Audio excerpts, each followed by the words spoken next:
We are reading Bhagwat Geeta as it is by His Divine Grace, A.C. Bhaktivedanta Swami Prabhupada, founder Acharya of International Society for Krishna Consciousness. We are in chapter 16, text 1 to 4, 1 to 3, I think. Yeah, 1 to 3. We are in the middle of the explanation. 1 second. Okay, let me start from, yeah. The next item is charity. Charity, we are reading the purport. Charity is meant for householders. The householders should earn a livelihood by an honorable means and spend 50% of their income to propagate Krishna consciousness all over the world. Thus, a householder should give in charity to institutional societies that are engaged in that way. Charity should be given to the right receiver. There are different kinds of charity, as will be explained later on. Charity in the modes of goodness, passion, and ignorance. Charity in the mode of goodness is recommended by the scriptures, but charity in the modes of passion and ignorance is not recommended because it is simply waste of time. Charity should be given only to propagate Krishna consciousness all over the world. That is charity in the mode of goodness. Then, as far as dam, that is self control, is concerned, it is not only meant for other orders of religious society, but is especially meant for the householder. Although he has a wife, a householder should not use his senses for sex life unnecessarily. There are restrictions for the householder even in sex life. If he does not require children, he should not enjoy sex life with his wife.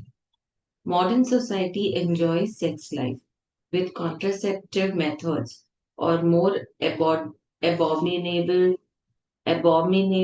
methods to avoid the responsibility of children. This is not in the transcendental quality but is demonic.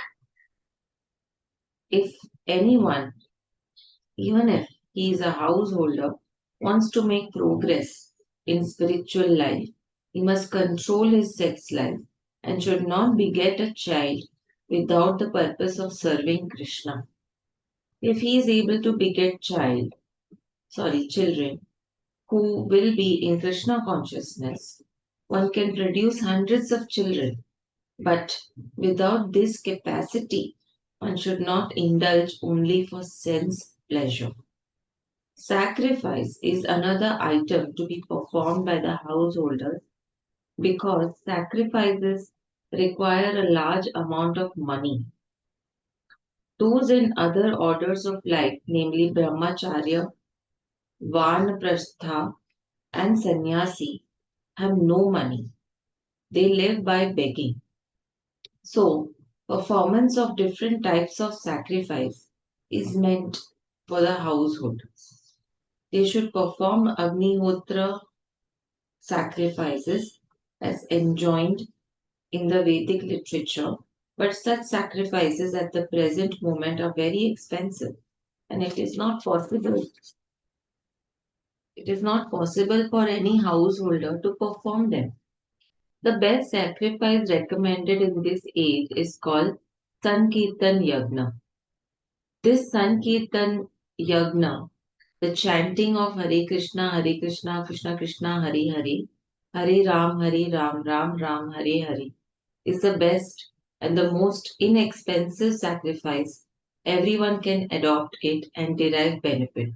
So, these three items, namely charity, sense control, and performance of sacrifice, are meant for the householder. Then we move to then Swadhyay, Vedic study, is meant for brahmacharya or student life. Brahmacharis should have no connection with women. They should live a life of celibacy and engage the mind in the study of Vedic literature for cultivation of spiritual knowledge. This is called swadhyay. Tapas or austerity is especially meant for the retired life. One should not remain a householder throughout his whole life. He must always remember that there are four divisions of life: brahmacharya, grahast, vanaprastha, and sannyas. So, after grahast, householder life, one should retire. If one lives for 100 years, he should spend 25 years in student life, 25 in householder life, 25 in retired life, and 25 in renounced order of life. These are the regulations of Vedic religious discipline. A man retired from household life must practice austerities of the body, mind, and tongue. That is tapasya. The entire Vanashram Dharma society is meant for tapasya. Without tapasya or austerity, no human being can get liberation. The theory that there is no need of austerity in life, that one can go on speculating and everything will be nice, is recommended neither in the Vedic literature nor in Bhagwat Geeta. Such theories are manufactured by show bottle spiritualists. I love this word, show bottle spiritualists who are trying to gather more followers. If there are restrictions, rules, and regulations, people will not become attracted. Therefore, those who want followers in the name of religion just have to show only, just have a show only. Don't restrict the lives of their students nor their own lives. But that method is not approved by the Vedas. As far as the as far as the Brahminical quality of simplicity is concerned, not only should a particular order of life follow this principle, but every member, be he in the Brahmachari ashram, Grahastha ashram, Vanaprastha ashram, or Sannyasi ashram, one should be very simple and straightforward. Ahimsa. Ahimsa means not arresting the progressive life of any living entity. Wow. One should not think that since the spirit spark is never killed, even after the killing of the body, there is no harm in killing animals for sense gratification.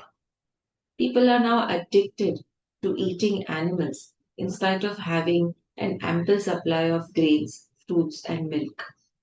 There is no necessity for animal killing.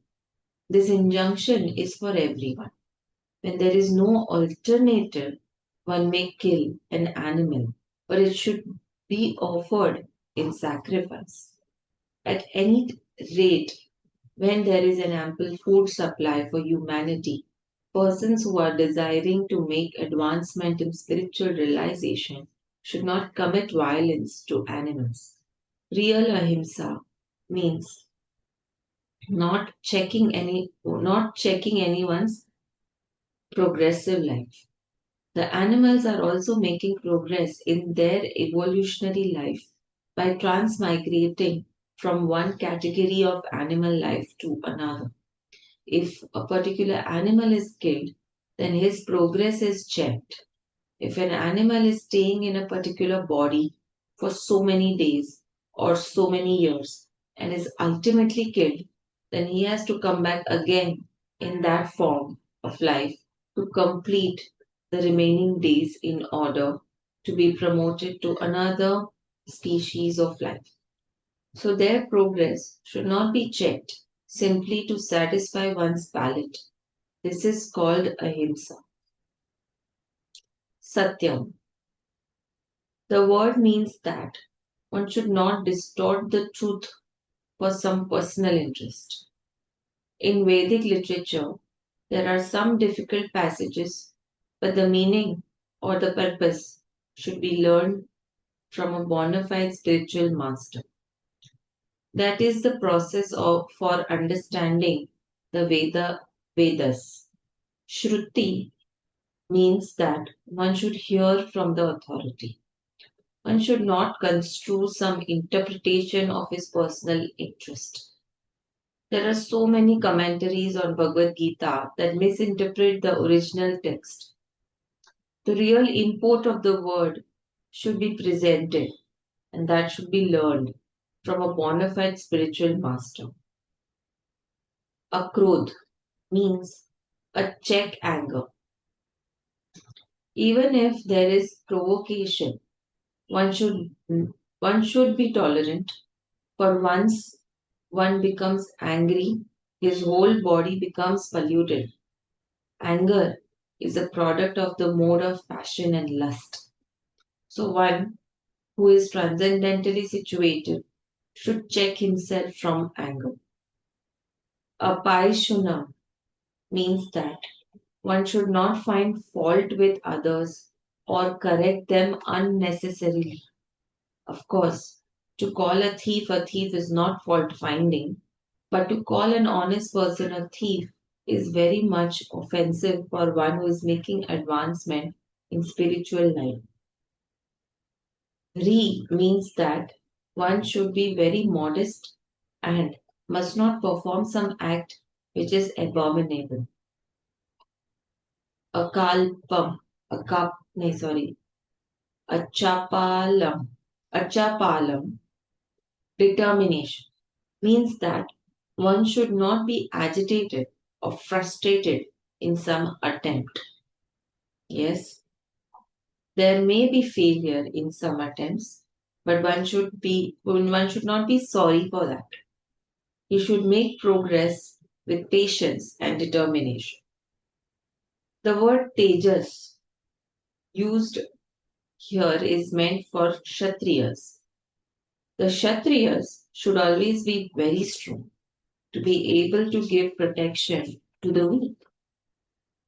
They should not pose themselves as non-violent. If violence is required, they must exhibit it. But a person who is able to curb down his enemy may, under certain conditions, show forgiveness. He may excuse minor offenses.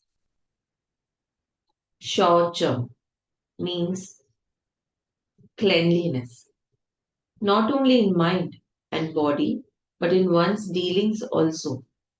It is especially meant for the mercantile people who should not deal in the black market.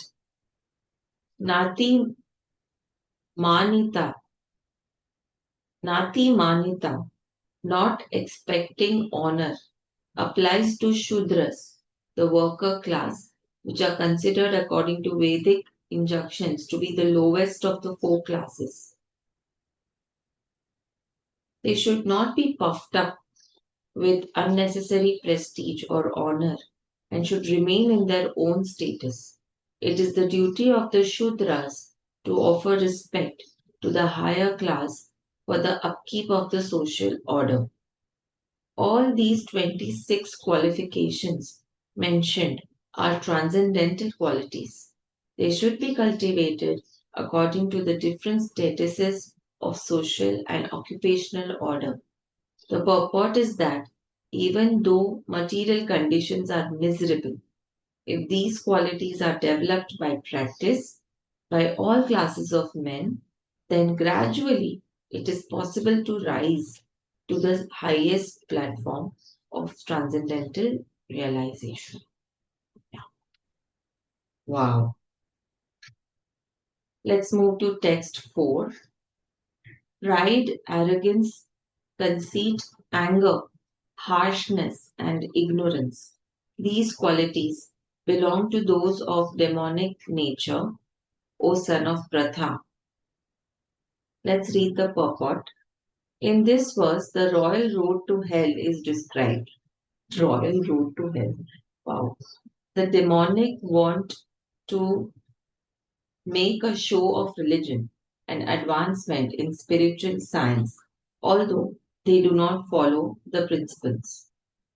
They are always arrogant or proud in possessing some type of education or so much wealth. They desire to be worshipped by others and demand respectability, although they do not command respect.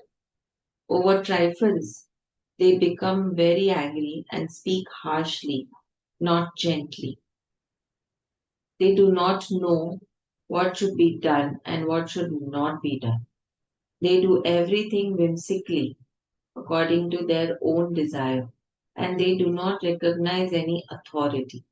His demonic qualities are taken on by them from the beginning of their bodies in the wombs of their mothers, and as they grow, they manifest all these inauspicious qualities. My God. Let's move to text 5. The transcendental qualities are conducive to liberation, whereas the demonic qualities make for bondage. Do not worry, O son of Pandu, for you are born with the divine qualities. Let's read the purport.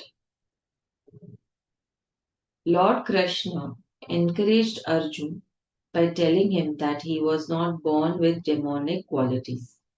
His involvement in the fight was not demonic because he was considering the pros and cons. He was considering whether respectable persons such as Bhishma and Drona should be killed or not. So he was not acting under the influence of anger, false prestige, or harshness. Therefore, he was not of the quality of demons. For a Kshatriya, a military man, shooting arrows at the enemy is considered transcendental, and refraining from such a duty is demonic. Therefore, there is no cause for Arjun to lament. Anyone who performs the regulative principles of the different orders of life is transcendentally situated. Yes, correct. Let's move to text 6. O son of Pratha, in this world there are two kinds of created beings. Again, two kinds. One is called the divine and the other demonic. I have already explained to you at length the divine qualities. Now hear from me of the demonic. Let's read the purport. Lord Krishna, having assured Arjun that he was born with the divine qualities, is now describing the demonic way. The conditioned living entities are divided into two classes in this world. Those who are born with divine qualities follow a regulated life, that is to say, they abide by the injunctions in scriptures and by the authorities. One should perform duties in the light of authoritative scriptures. This mentality is called divine. One who does not follow the regulative principles as they are laid down in the scriptures and who acts according to his whims is called demonic or asuric. There is no other criterion but obedience to the regulative principles of scriptures. It is mentioned in Vedic literature that both demigods and the demons are born of the Prajapati. The only difference is that one class obeys the Vedic injunctions and the other does not. Yes. Let's let's read text 7 and then we will close. Okay. Those who are demonic do not know what is to be done and what is not to be done. Neither cleanliness, nor proper behavior, nor truth is found in them. Let's read the purport. In every civilized human society, there is some set of scriptural rules and regulations which is followed from the beginning, especially among the Aryans, those who adopt the Vedic civilization and who are known as the most advanced civilized people. Those who do not follow the spiritual injunctions are supposed to be demons. Therefore, it is stated here that the demons do not know the scriptural rules, nor do they have any inclination to follow them. Most of them do not know them, and even if some of them know, they have not the tendency to follow them. They have no faith, nor are they willing to act in terms of the Vedic injunctions. The demons are not clean either externally or internally. One should always be careful to keep his body clean by bathing, brushing teeth, shaving, changing clothes, etc. As far as internal cleanliness is concerned, one should always remember the holy names of God and chant Hare Krishna, Krishna Krishna, Hare Hare, Hare Ram, Ram Ram, Hare Hare. The demons neither like nor follow all these rules for external and internal cleanliness. As for behavior, there are many rules and regulations guiding human behavior, such as the Manu Samhita, which is the law of the human race. Even up to today, those who are Hindu follow the Manu Samhita. Laws of inheritance and other legalities are derived from this book. Now, in the Manu Samhita, it is clearly stated that a woman should not be given freedom. That does not mean that women are to be kept as slaves, but they are like children. Children are not given freedom, but that does not mean that they are kept as slaves. The demons have now neglected such injunctions and they think that women should be given as much freedom as men. However, this has not improved the social condition of the world. Actually, a woman should be given protection at every stage of life. She should be given protection by the father in her younger days, by the husband in her youth, and by the grown up sons in their old age. This is proper social behavior according to Manu Samhita. But modern education has artificially devised a puffed up concept of womanly life, and therefore, marriage is practically now an imagination in human society. Nor is the moral condition of the women very good now.